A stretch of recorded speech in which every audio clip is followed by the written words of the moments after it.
So once we have our key fob made, or at least designed in Fusion 360, we want to go ahead and print it on one of the printers down in Evans 130.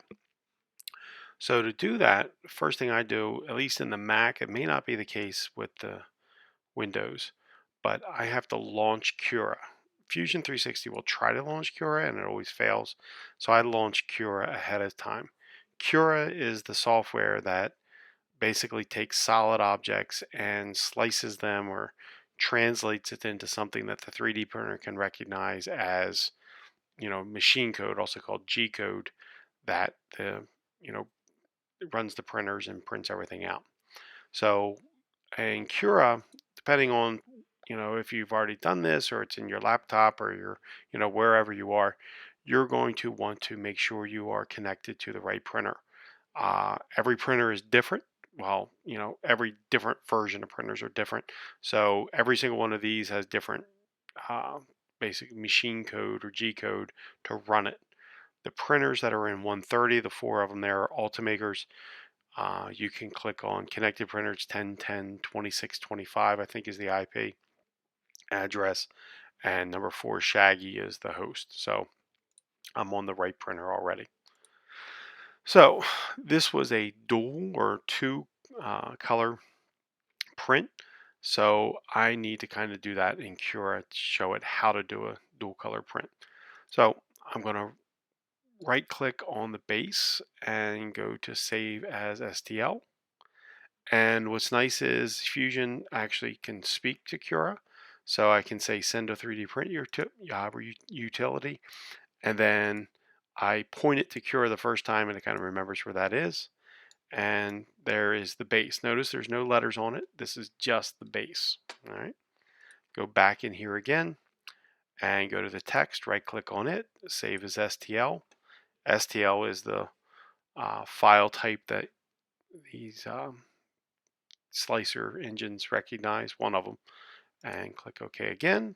And there's the letters. Now you'll notice they're not in the right spot. It actually knows where the right spot is, but this kind of makes it easier. So if I want to do dual color, notice here there is one. This is extruder 1. This is extruder 2. Generic PLA, that's fine. I'm not too worried about that. So I click on the base and I want to print that with extruder 1.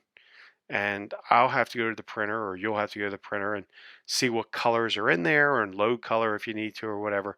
But this is the idea behind it.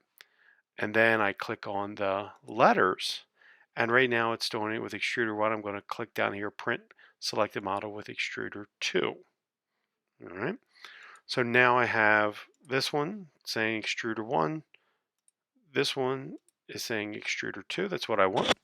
And now I need to merge the models together. So I click on one of them, hold down the shift key, click on the second one, and then right click and go down to the bottom here. It's like grouping, but it's a little bit, it keeps the translations, or it keeps the coordinate system that we build into Fusion 360 of where the letters lay on our fob. This is minor, but I'm just going to right click and say center because I'd rather have it in the center. And then I just click down here to slice. Slice is actually the idea behind cutting it up into little thin, kind of like pancakes, if you will, and sending it to the machine.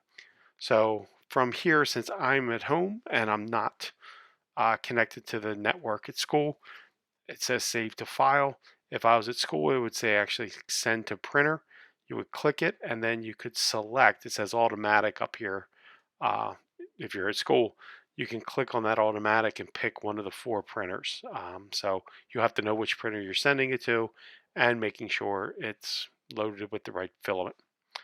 One of the nice things you can check is preview. In preview, I can change the color scheme to, I can show or unshow. For instance, I can turn off extruder 2 a second. I can see extruder 1 is only going to print the base.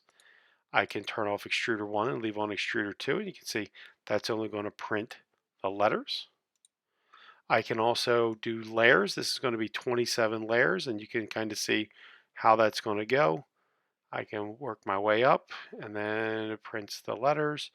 So you can kind of zoom in a little bit if you want to see like I was saying, it's real thin.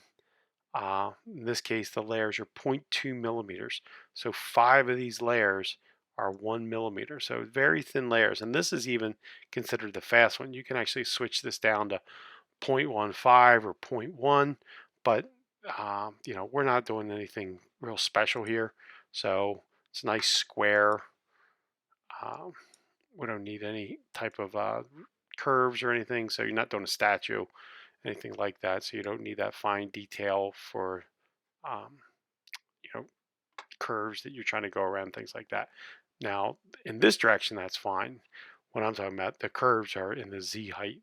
If you see something like that. So that's it. You would click print and kind of keep track of which one you sent it to. Let me go back here. And that's right here. So about 23 minutes. So once the printer heats up, you're definitely under 30. It also tells you how much, if you have in there, this is about 11 cents worth of plastic.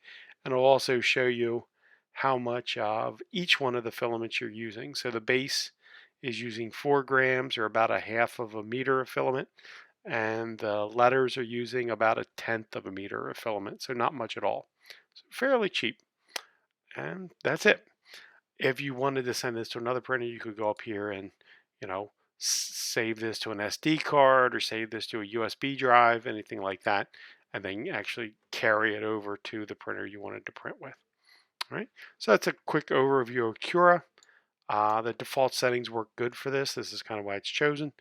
And then if you have any problems, just stop into 127 Evans and we'll get you sorted out. All right. Thanks. Have a good one.